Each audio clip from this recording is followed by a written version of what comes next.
She was almost too weak to ask for help, but somehow, she still knew exactly who to touch. Staff Sergeant Daniel Hayes had come to the small veterinary clinic outside Jacksonville, North Carolina, with 2 bags of donated dog food in the bed of his pickup truck and no intention of staying longer than 5 minutes. The rain had started just after sunset, cold for the coast, tapping against the clinic windows and turning the parking lot into a black mirror beneath the yellow security lights. Daniel wore a faded olive field jacket over a plain gray shirt, his Marine posture still present in the way he walked, straight-backed and quiet, even when no one was watching. At 39, he had the calm face of a man people trusted in emergencies and the tired eyes of a man who avoided any place where trust might look back at him. He lifted the first bag from the truck, turned toward the clinic door, and stopped. On the concrete step beneath the awning lay a German Shepherd. Female, black and tan, older than a pup, younger than old age, maybe 6 years if life had been kind, but life had not been kind lately. Her coat was soaked flat by rain. Her ribs moved under the fur in shallow waves. One amber eye stayed half open, fixed on the clinic door as if she had dragged herself there by memory alone. Daniel set the bag down so slowly it made no sound. "Hey, girl," he said, low and steady. The shepherd did not bark. She did not lift her head. Only her eyes shifted toward him, and something in that look crossed the wet air between them like a signal from a place Daniel had tried to forget. He took one careful step closer, then another. The rain blew under the awning and dotted his sleeves. The smell of wet fur, asphalt, and pine needles rose from the ground. Behind the glass door, the clinic lights glowed warm and empty. Dr. Emily Carter had not come to the front yet. Daniel crouched beside the dog, keeping his hands where she could see them. "I am not going to hurt you," he whispered. The shepherd's breath trembled.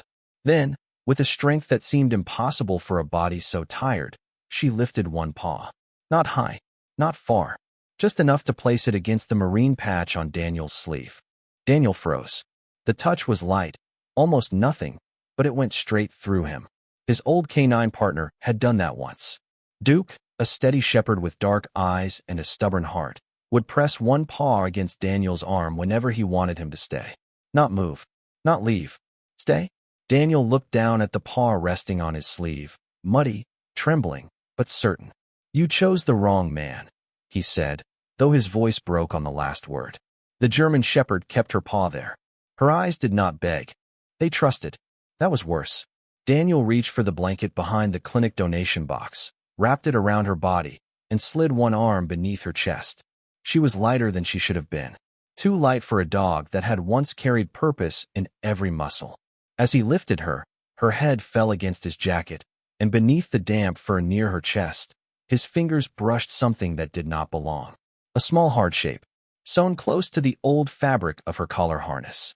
Daniel paused, but the shepherd gave one faint breath against his sleeve, as if telling him there would be time for secrets if he first helped her live. The clinic door opened. Dr. Emily Carter stood there in blue scrubs, her face changing the moment she saw them. "Daniel," she said softly, "bring her in." He carried the German shepherd into the warm light, rain dripping from his jacket onto the tile, her paw still resting against his arm, as if she had found the one thing she had been searching for. And for the first time in 2 years, Daniel did not pull away. Dr. Emily Carter moved with the quiet speed of someone who had learned that frightened animals trusted calm hands more than urgent voices. She cleared the exam table with one arm, spread a warm towel across the steel surface, and nodded for Daniel to lay the German shepherd down. He did it carefully, supporting her chest and hips as if he were handling something already broken by the world but not yet beyond saving. The dog's paw slid from his sleeve only when her body touched the towel. Even then, her amber eyes followed him, searching his face through the bright clinic light. Daniel stepped back half a foot. She tried to lift her paw again. "Stay close," Emily said without looking up. "She is asking for you." Daniel wanted to say no, not because he lacked mercy. Mercy had never been the problem. He could repair kennels, haul food, replace broken gates at the rescue center, and write checks when nobody asked. He could serve from a safe distance. But standing beside a working dog while she fought for breath brought back the old ache in a way that felt almost physical. Duke had been gone 2 years, and Daniel still remembered the weight of that shepherd's head against his knee, the steady trust, the final quiet of a house that once had nails clicking across the floor at dawn. Daniel placed his hand near the edge of the towel. The German shepherd rested her paw over his knuckles. Emily checked her gums, temperature, pulse, and breathing. Severely dehydrated, she said. Exhausted. Underfed for a while. No obvious major injury. That is good. Daniel looked at the old harness, stained with rain and road dust. She was outside the door. Then she knew where help was. Emily prepared fluids, speaking softly to the dog while she worked. You made it, sweetheart. You are inside now. The shepherd blinked slowly, but when Emily said inside, her eyes shifted toward Daniel again, as if inside meant wherever he stood. Does she have a chip? Daniel asked. Emily passed the scanner over the dog's shoulders and neck. The machine stayed silent at first, then gave one weak beep near the left side of her chest. Emily frowned and scanned again. A partial number appeared, then disappeared. There is something, but the signal is poor. Could be an older chip. Could be damaged. I will keep trying once she is stable.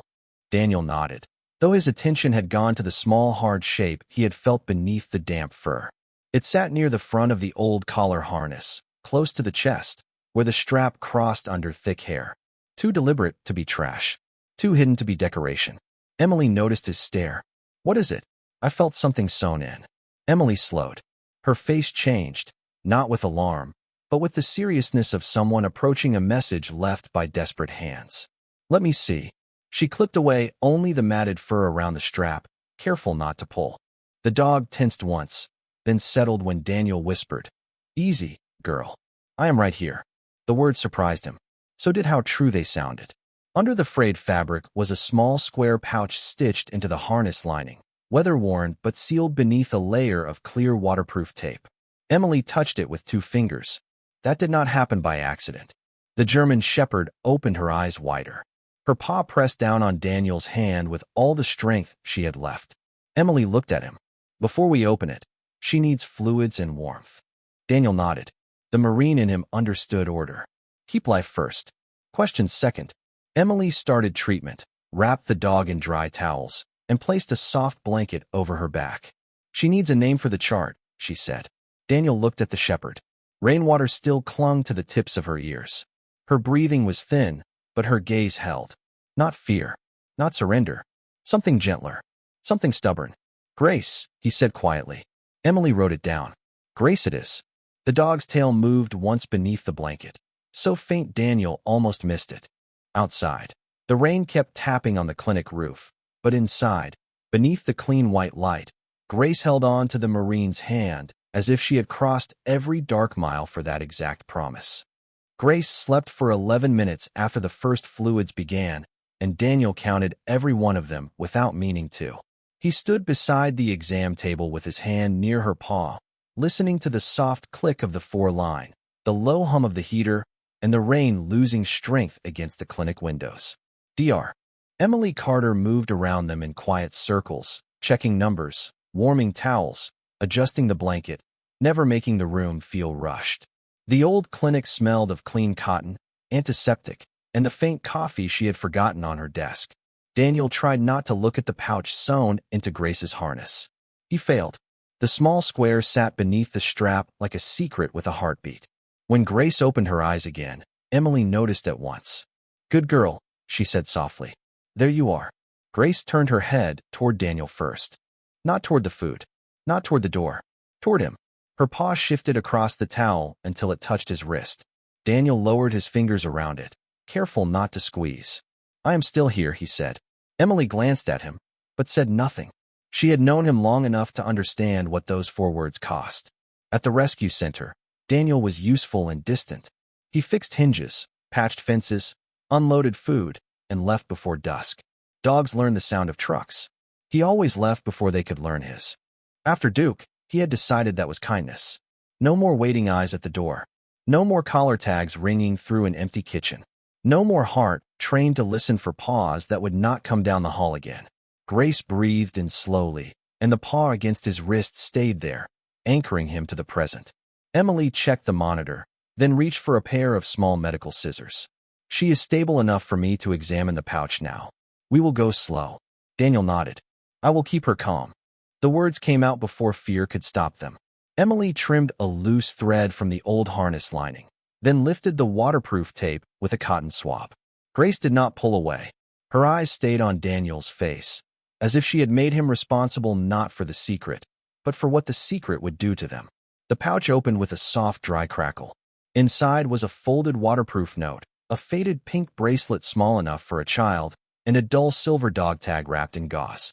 Emily placed each item on a clean towel under the exam light. For a moment, no one spoke. The bracelet had tiny plastic beads spelling one name. Lily. Daniel felt the room narrow. Emily turned the dog tag over. The stamped letters were worn, but still readable. Thomas Parker, United States Marine Corps. Daniel stared at it. Parker, he whispered. Grace's ears lifted at the name, weak but immediate. Emily noticed. She knows it. Daniel unfolded the note with 2 fingers. The handwriting was uneven, pressed hard into the paper as if written by someone trying to make the words survive water, time, and being lost. He read the first line silently, and his breath caught. Emily looked at him. What does it say? Daniel swallowed. His voice came low. If she finds a Marine, tell Lily she was never left. Grace moved then. It took all she had. Her paw slid from Daniel's wrist to the edge of the note, resting there like a witness signing her name. The heater hummed. The rain stopped. Somewhere in the back room, a kennel door clicked softly in the settling air. Emily covered her mouth with one hand, not from shock alone, but from the tenderness of a message that had traveled farther than any map could explain. Daniel looked from the bracelet to the dog tag, then to Grace, this dying German shepherd who had dragged herself to a clinic door and chosen the one man still running from the language she spoke best. Loyalty. Memory. Stay? Who is Lily? Emily asked. Daniel did not answer right away. Grace's eyes were fixed on him with the same quiet command Duke had once given him in another life. Not move. Not leave. Finish this. Daniel reached for his phone with his free hand and found Sheriff Mark Reynolds in his contacts. His voice was steady when he spoke, but something old inside him had begun to break open. Mark, he said when the call connected. I need help finding a child connected to a former Marine named Thomas Parker. Grace closed her eyes, paw still touching the note, as if she had finally made someone hear. Sheriff Mark Reynolds answered on the 3rd ring, and Daniel could hear whine through the phone before he heard the man's voice. Hayes, it is late.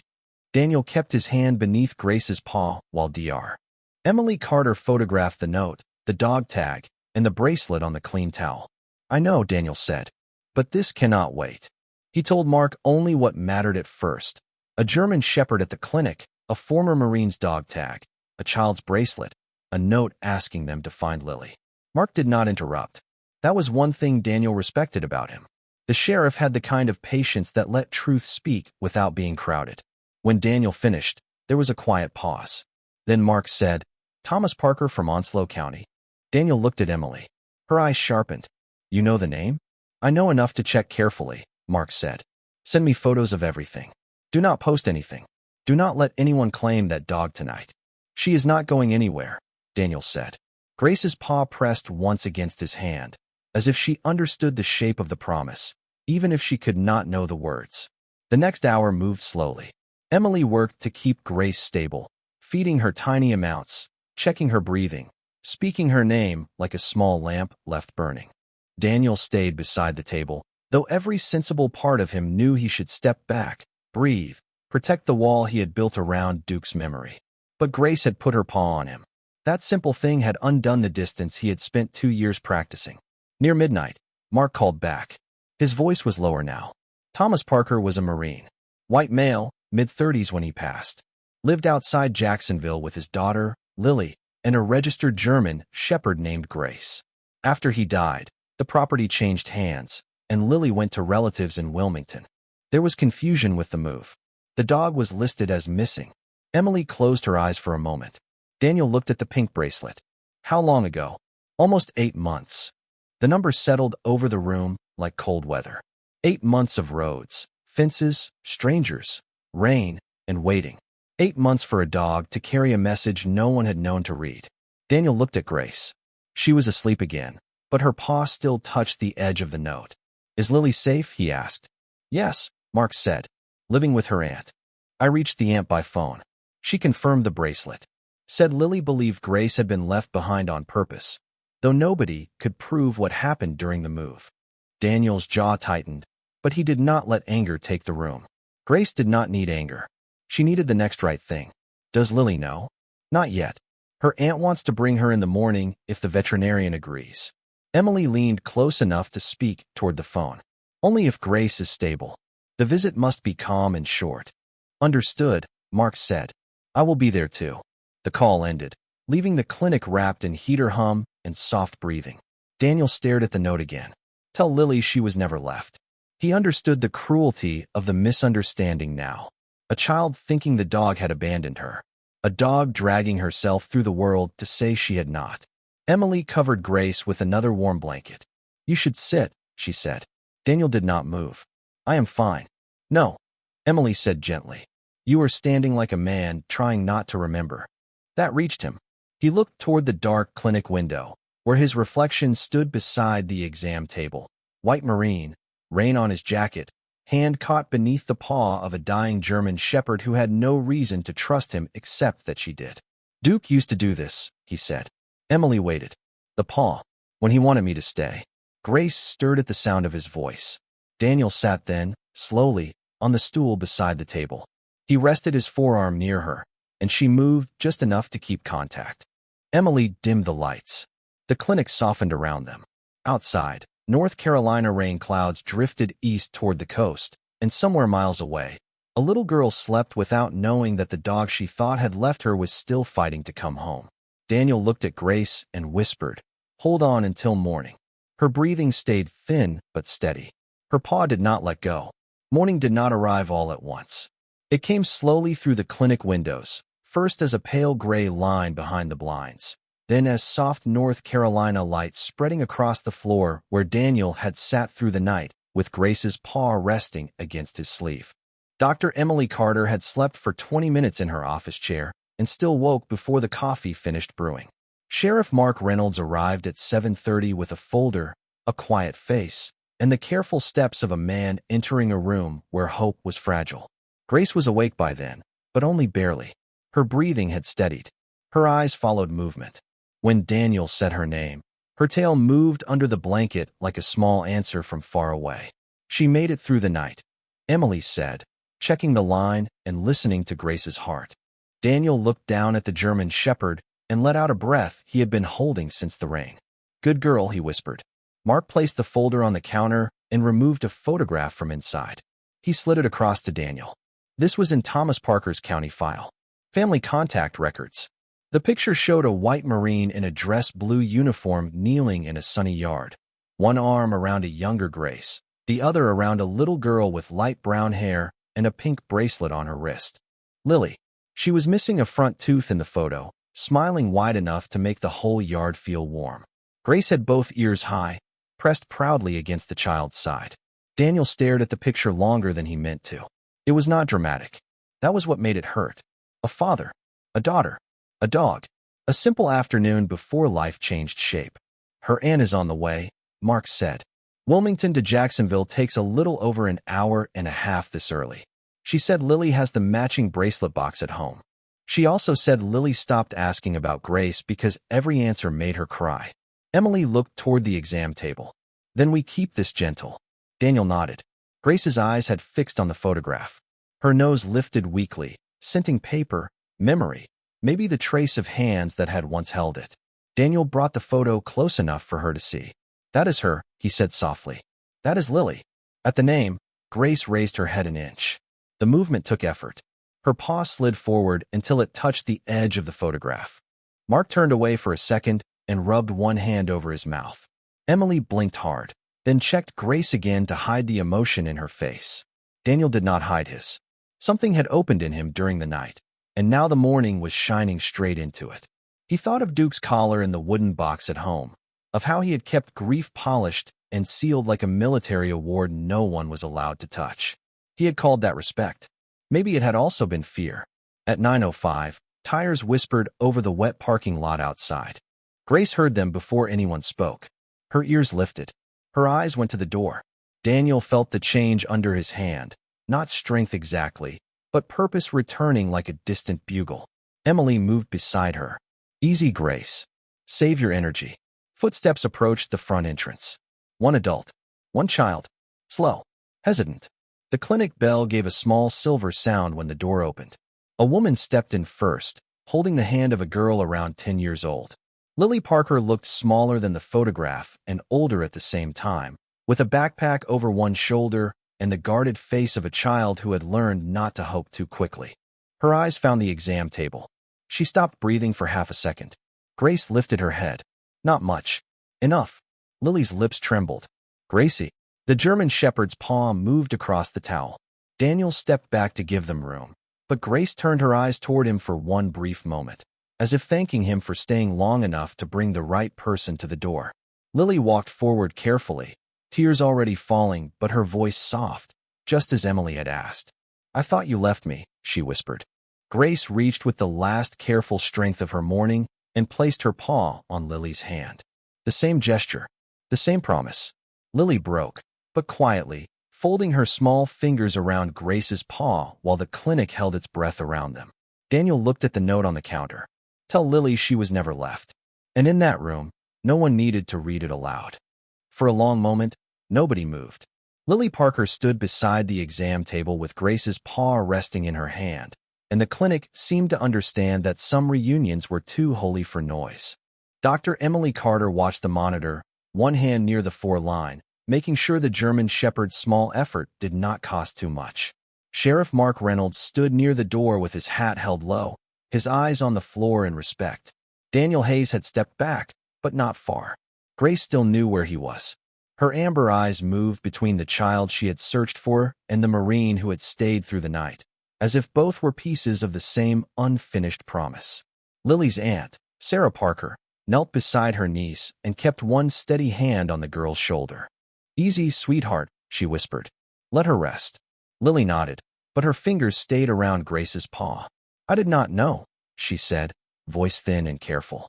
I thought she forgot me. Grace breathed out, slow and tired. Daniel looked at the note on the counter, at the words Thomas Parker had somehow trusted the world to deliver. Tell Lily she was never left. He picked it up, but he did not hand it to her right away. Some truths had to be given gently, like water to a thirsty animal. Your father wrote something, Daniel said. Lily turned toward him. Her eyes were red, but brave. Daniel crouched, so he was not towering over her. He wanted whoever found Grace to tell you that she did not leave you. She was trying to come back. Lily looked at Grace, and the last wall in her face gave way. Daniel nodded. She carried your bracelet. She carried his tag. She carried the message. Lily reached into the pocket of her hoodie and pulled out a small pink bracelet box, worn at the edges from being opened too many times. Sarah had brought it because Sheriff Reynolds had asked for anything that could confirm the keepsake. Inside was a space where the matching bracelet should have been. Lily placed the faded bracelet from Grace's pouch beside the box, and the tiny beads spelling Lily looked suddenly less like a lost object and more like a bridge across 8 lonely months. Grace lifted her nose toward it, then settled again. Emily checked her heart and smiled softly. That was enough excitement for now. Lily nodded quickly, afraid to do anything wrong. Can I come back? Yes, Emily said. But she needs a quiet place to heal. Sarah looked at Daniel, then at the sheriff. I want Lily to have Grace again. I do. But our apartment does not allow large dogs, and Lily is still in school in Wilmington. I cannot give Grace what she needs right now. The words hurt her to say. Everyone heard that. Lily looked down, and for a second Daniel saw the old misunderstanding try to return. Grace's paw slid against the towel, searching. Daniel stepped forward before the room could fall into that silence. Temporary guardianship, he said. The words surprised him only after they were spoken. Mark raised his eyes. Emily became still. Lily looked up. Daniel kept his voice low and steady. I live near here. I have space. I know working dogs. Emily can check on her. Lily can visit whenever it is safe and possible. Sarah's face softened with relief and worry together. You would do that? Daniel looked at Grace. She was watching him the way Duke used to watch him when a command had already been given and only courage remained. She chose me first, he said. Mark nodded slowly. Legally, we can arrange an emergency foster hold while records are verified. Thomas's note helps. Sarah's consent helps. We do it clean. Emily placed a fresh blanket over Grace, tucking it around her shoulders. Then the plan is simple. Grace stays here another night. If she continues improving, Daniel can take her home tomorrow with strict instructions. Lily leaned close to Grace's face, careful, gentle, her tears quiet now. You did not leave me, she whispered. Grace's tail moved once beneath the blanket. Daniel felt something inside his chest answer that movement. Not joy exactly. Not yet. But a door opening. That evening, after Lily and Sarah left with a promise to return, Daniel remained beside Grace while the clinic lights dimmed again. The bracelet, the dog tag, and Thomas Parker's note rested in a sealed envelope on Emily's desk. Grace slept, one paw stretched toward Daniel's chair. He looked at it for a long time before placing his hand beneath it. All right, he whispered. I will stay. Outside, the rain clouds had cleared over Jacksonville, and the first stars appeared above the dark pines like small lights someone had remembered to leave on. Grace left the clinic the next afternoon wrapped in a clean blue blanket with Dr. Emily Carter's instructions folded inside Daniel's jacket pocket. She was still weak, still too thin beneath her blackened tin fur, but her eyes were brighter, and when Daniel opened the passenger door of his pickup truck, she lifted her head as if she already knew the road would not take her away from Lily forever. Emily helped him settle her on the padded back seat, placing the sealed envelope with Thomas Parker's note, the dog tag, and the pink bracelet in a small medical bag beside him. Small meals, Emily said. Short walks only. No stress. Call me if her breathing changes, if she refuses water, or if she seems painful. Daniel nodded. I heard every word. Emily looked at him over the truck door. I know. I am saying it again because you are a Marine, and Marines like to pretend they are not scared. Daniel gave the smallest smile. Noted. Grace rested her chin on the blanket and watched him through half-closed eyes. The drive to his house took 20 minutes along pine-lined roads outside Jacksonville, past church signs, mailboxes, open fields, and the distant direction of Camp Lejeune. Daniel kept the radio off. The truck carried only engine sound, tire hum, and Grace's steady breathing. He had driven that road hundreds of times alone. Today, every familiar turn felt different because the silence no longer belonged only to him. His house sat behind a line of long-leaf pines, modest and clean, with a gravel driveway, a small porch, and an American flag moving softly near the door. Inside, everything was orderly in the way a man makes order when he cannot make peace. Boots by the mat, keys in the dish, one coffee mug in the sink, a wooden box on the mantel, closed and dusted, holding Duke's collar because Daniel had never found a place for grief that did not feel like surrender. He carried Grace inside and lowered her onto a thick blanket near the couch. She sniffed the air, cedar, coffee, old leather, rain dried into his jacket. Then her eyes moved to the wooden box. Daniel saw it and felt his chest tighten. That was Duke, he said quietly. Grace did not try to stand. She only watched the box with the stillness of a dog who understood that some names came with silence around them. Daniel prepared a small bowl of food softened with warm water, then sat on the floor a few feet away while she ate in careful bites. Afterward, she slept for nearly 3 hours. Daniel used that time to do things he had avoided for 2 years. He washed the spare dog bowls in the cabinet. He moved the old orthopedic bed from the garage into the living room. He opened the back door and checked the fence line as if a working dog might inspect it later and judge his standards. At sunset, he returned to the mantel. His hand rested on the wooden box. For a long time, he did not open it. Grace woke and lifted her head. Her paw slid forward across the blanket, the same small motion that had started everything. Daniel breathed out, then opened the box. The hinges gave a soft creak. Inside lay Duke's worn collar, a dull tag, and a faded photograph of Daniel in uniform kneeling beside the shepherd he had once trusted with every mile of his heart. He did not break. That surprised him. The pain was there, but it no longer stood alone. He took Duke's tag and placed it beside Thomas Parker's tag on the mantel. Then he set Lily's bracelet in front of them, still sealed safely in its pouch. You all keep giving me orders, he whispered. Grace's tail moved once. On Saturday morning, Lily and Sarah came to visit. Lily stepped onto the porch with careful feet, holding a picture she had drawn of Grace under a yellow sun. Grace lifted her head from the blanket and gave a soft breath that sounded almost like recognition made visible. Lily sat beside her, not too close until Daniel nodded. "Hi, Gracie," she whispered. Grace placed her paw on the child's shoe. Lily smiled through tears, but this time the tears did not look like losing. Daniel stood in the kitchen doorway, watching them in the warm North Carolina light. Sarah thanked him quietly. Emily called to check in. Sheriff Reynolds sent one message saying the paperwork was moving clean, but Daniel barely heard any of it. He was looking at Grace and Lily, at Duke's tag beside Thomas's, at a house that had stopped being only a place where one man stored his sorrow. Grace had not come to him just to survive. She had come carrying a child's broken belief, a father's final kindness, and a Marine's unfinished lesson. Daniel looked down when Grace turned her amber eyes toward him. "Yes," he said softly, though no one had asked aloud. "I know. We keep going." 3 weeks passed before Grace was strong enough to climb the porch steps without Daniel's hand beneath her chest. She did it slowly, one paw, then the next, stopping halfway to look back at him as if making sure he had noticed. Daniel stood at the bottom step with the morning sun on his field jacket and a smile he did not try to hide. "That is it," he said softly. "One more." Grace lifted her front paw, placed it on the top board, and pulled herself onto the porch with the dignity of a dog who had decided weakness would not have the final word. The pine trees beyond the yard moved in a warm North Carolina breeze. Somewhere down the road, a church bell rang once, clear and far away. Grace stood there breathing, tired but proud, her amber eyes bright. Daniel sat beside her on the porch boards and let her lean against his shoulder. Healing had become a schedule in their house. Medicine with breakfast, short walks along the fence, rest in the afternoon. Lily's visits on Saturdays when Sarah could drive from Wilmington.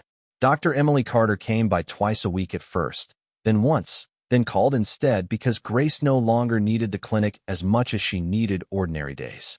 Ordinary days were the miracle. A bowl filled before hunger became fear. A door opened before waiting became panic. A hand resting nearby, without demanding anything back. Daniel learned that Grace slept best when Duke's old tag and Thomas Parker's tag caught the mantle light together. He did not understand why. He only knew she looked at them before closing her eyes, and somehow that made sense. On the 4th Saturday, Lily arrived carrying a paperback book, a bag of soft treats approved by Emily, and the cautious happiness of a child learning that good things could return without vanishing again. She sat on the porch rug beside Grace and read aloud in a whisper while the German shepherd rested her head across the girl's lap. Daniel worked on a loose porch rail with a screwdriver, but after a while he stopped pretending to be busy. Sarah noticed. "You look different," she said from the doorway. Daniel glanced at Grace and Lily. "Do I? Less like you are waiting for the next goodbye." He looked down at the rail. The words found the old place and did not hurt as much as they once would have. Maybe I got tired of letting goodbye make every decision. That evening, after Lily left, Daniel drove to the rescue center with Grace in the back seat for the first time since bringing her home. He told himself he only needed to drop off supplies. But when he arrived, the dogs recognized his truck and began barking behind clean fences, hopeful and loud in the golden light. Daniel stood beside the bed of the pickup, one hand on a bag of food, feeling the old instinct to unload and leave quickly. Grace stepped down with care and stood beside him. She did not pull. She did not command.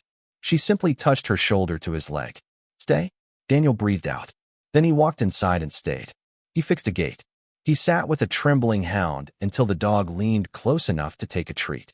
He helped a young volunteer learn how to move slowly around a frightened shepherd mix. Grace lay in the shade under an oak tree, watching him with calm approval, as if every small kindness was part of the mission she had brought back to life. When they returned home, dusk had settled blue over the pines. Daniel placed a new photograph on the mantel. Lily sitting with Grace on the porch, sunlight on both of them, the pink bracelet visible on the child's wrist. Beside it were Duke's collar, Thomas Parker's dog tag, and the note that had crossed rain and loneliness to reach the right hands. Grace walked to her bed, then changed her mind and came to Daniel instead. She placed her paw on his boot. Not because she was dying now, because she was home. Daniel knelt and rested his hand over hers. "I know," he whispered. "We are still here." 6 weeks after the rainy night at the clinic, Grace returned to Jacksonville Veterinary Care through the front door on her own 4 paws. She walked slowly, but there was strength in the way she moved now. a quiet rhythm beneath her black and tan coat, a steady shine in her amber eyes. Daniel held the leash lightly, not pulling, not guiding too much, just walking beside her the way partners do when trust has replaced fear. Dr. Emily Carter came from the exam room with a smile that softened before it reached her voice. "Look at you, Grace," she said. "You decided to become a miracle." Grace stepped forward and placed one paw against Emily's shoe, then looked back at Daniel as if to say the miracle had required more than medicine. It had required people who stayed. Sheriff Mark Reynolds arrived a few minutes later with the final guardianship paperwork and a manila envelope from the county records office. Sarah Parker and Lily came in just behind him, Lily carrying the pink bracelet box against her chest. She no longer entered like a child afraid hope might disappear. She entered like a girl returning to someone who knew her name. Grace's tail moved the moment she saw her. Lily knelt carefully, and Grace placed her paw in the girl's hands, the same gesture that had once asked a Marine not to leave and then told a child she had never been forgotten. Mark handed Daniel the papers. "Everything is complete. Grace remains in your care, with Lily's visitation arranged through Sarah. Thomas Parker's note is included in the record." Daniel looked at Sarah. She nodded with wet eyes and a grateful smile. "This is what he would have wanted," she said. Daniel signed where Mark pointed. His hand was steady. That surprised him, not because the moment was small, but because it was not. Signing his name meant opening his house fully, not as a temporary shelter, but as a promise with walls, a porch, a bowl by the door, and room for visits from a little girl who had already lost enough. That afternoon, they all drove to Daniel's house beneath a bright North Carolina sky. Lily sat on the porch rug reading aloud while Grace rested with her head across the girl's knee. Sarah talked quietly with Emily near the steps. Mark leaned against the porch rail, hat in hand, watching the pines move in the warm wind.